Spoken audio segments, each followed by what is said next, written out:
ओम श्री विष्णवे नमः। माघ मास के कृष्ण पक्ष की एकादशी का नाम है षटतिला एकादशी। षटतिला यानी कि तिलों के 6 प्रकार के प्रयोग वाली एकादशी। एकादशी की तिथि भगवान विष्णु को समर्पित होती है और ये तिथि भगवान को बहुत प्रिय भी होती है।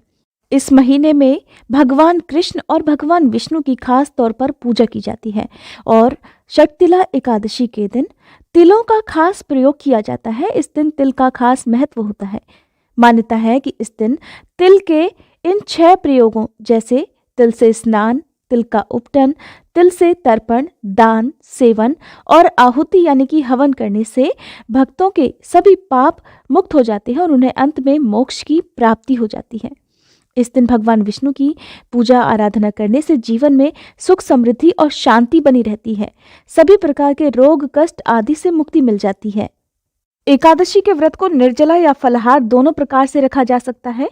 इस दिन व्रत रखने वाले भक्तों को तो तिल का 6 प्रकार से प्रयोग करना ही चाहिए। साथ ही जो लोग व्रत रखने में समर्थ नहीं है उन्हें भी तिलों का प्रयोग करने से भगवान विष्णु की कृपा प्राप्त होती है। मुक्ति और मोक्ष प्राप्त करने के लिए इस दिन गोबर, कपास और तिल का पिंड भी बनाया जाता है। उसका पूजन करके शाम के समय उसी से हवन किया जाता है। पौराणिक मान्यताओं के अनुसार एक बार नारद मुनि भगवान विष्णु के पास वैकुंठ धाम में पहुंचे। उन्होंने षटतिला एकादशी व्रत के महत्व के बारे में पूछा। तब भगवान विष्णु ने बताया कि प्राचीन काल में पृथ्वी पर एक ब्राह्मण की पत्नी रहती थी। उसके पति की मृत्यु हो चुकी थी और वह मेरी अनन्य भक्त थी और श्रद्धा भाव से मेरी पूजा किया करती थी। एक बार माघ के पूरे महीने में उसने उपवास रखकर मेरी आराधना की थी। व्रत के प्रभाव से उसका शरीर तो शुद्ध हो गया, लेकिन वह कभी भी ब्राह्मण या देवताओं के निमित्त अन्न दान नहीं करती थी। इसलिए मैंने सोचा कि ये स्त्री बैकुंठ में रहकर भी अतृप्त रहेगी। तब मैं स्वयं एक दिन उसके पास भिक्षा मांगने गया। जब मैंने उससे भिक्षा मांगी तब उसने मिट्टी का एक पिंड उठाकर मेरे हाथों पर रख दिया। मैं वही पिंड लेकर अपने धाम में लौट आया। कुछ समय बाद वह देह त्याग कर मेरे लोक में आ गई। यहाँ उसे एक कुटिया और आम का पेड़ मिला। खाली कुटिया देखकर वह घबराकर मेरे पास आई और कहने लगी, प्रभु, मैं तो धर्मपरायण हूँ, फिर मुझे खाली कुटिया क्यों मिली? तब मैंने उसे बताया कि ये अन्नदान नहीं करने और मुझे मिट्टी का पिंड दान देने से हुआ है। तब मैंने उसे बताया कि जब देव कन्याएं आपसे मिलने आए तब ही आप अपना द्वार खोलना, जब तक वे आपको षटतिला एकादशी के व्रत का विधान न बता दें। उस स्त्री ने ऐसा ही किया और जिन विधियों को देवकन्या ने कहा था उसी विधि विधान से षटतिला एकादशी का व्रत किया। व्रत के प्रभाव से उसकी कुटिया अन्न धन से भर गई। इसलिए जो व्यक्ति इस एकादशी का सच्चे मन से व्रत करता है, नियमों का पालन करता है और तिलों का दान करता है, एकादशी को व्रत रखकर द्वादशी तिथि को अन्न का दान करता है, उसे मुक्ति और वैभव की प्राप्ति अवश्य होती है। इस बार साल 2023 में 18 जनवरी बुधवार के दिन षटतिला एकादशी है और एकादशी का व्रत भी इसी दिन रखा जाएगा। इस दिन सुबह हाथ में जल या पुष्प लेकर व्रत रखने का संकल्प लिया जाता है और फिर एक चौकी पर साफ पीला वस्त्र बिछाकर भगवान विष्णु की प्रतिमा या तस्वीर की स्थापना की जाती है।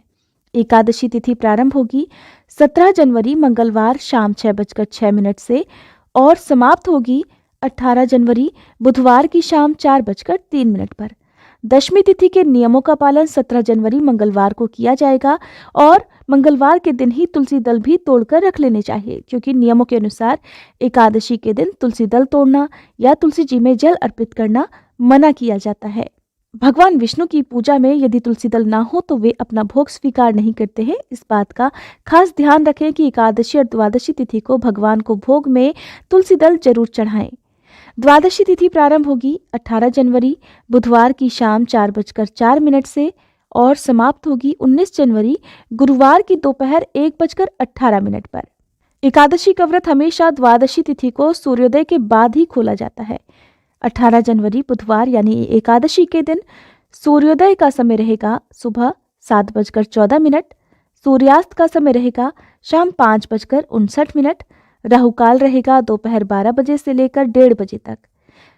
राहुकाल को अशुभ मुहूर्तों में गिना जाता है। इस समय पूजा पाठ, दान या कोई भी शुभ या नया काम करने से बचना चाहिए, क्योंकि इस समय किए गए शुभ कार्य का अशुभ फल प्राप्त हो सकता है। द्वादशी तिथि 19 जनवरी गुरुवार को है। इस दिन सूर्योदय का समय रहेगा सुबह 7:14, सूर्यास्त का समय रहेगा शाम 6 बजे और राहु काल का समय रहेगा दोपहर 1:30 बजे से लेकर 3 बजे तक। हरिवासर का समय एकादशी की रात को ही समाप्त हो जाएगा, इसलिए 19 जनवरी गुरुवार को सुबह के समय केवल शुभ मुहूर्त की ही प्राप्ति होगी, जिस समय आप शुभ मुहूर्त में अपना व्रत खोल सकते हैं। हरिवासर का समय द्वादशी तिथि का पहला 1/4 पहर यानी कि शुरुआत के 5 से 6 घंटे होते हैं। तो व्रत पारण यानी कि एकादशी व्रत खोलने का जो शुभ मुहूर्त रहेगा वो 19 जनवरी गुरुवार को सुबह 7:15 से लेकर 10:02 तक रहने वाला है। इसी शुभ मुहूर्त में आप अपना उपवास अवश्य खोलें, क्योंकि यदि शुभ मुहूर्त बीतने के बाद व्रत खोला जाता है तो व्रत अधूरा रहता है। द्वादशी तिथि को भी विधि विधान से पूजा करके भगवान को भोग लगाया जाता है।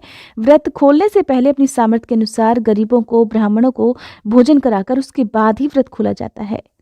व्रत का पारण कब और कैसे किया जाता है, एकादशी के दिन किस प्रकार से भगवान विष्णु की पूजा अर्चना की जाती है, कौन से खास उपाय या कौन से खास मंत्रों का जाप करना चाहिए, इस बारे में जानने के लिए आप हमारी अगली वीडियो का इंतजार जरूर कीजिएगा।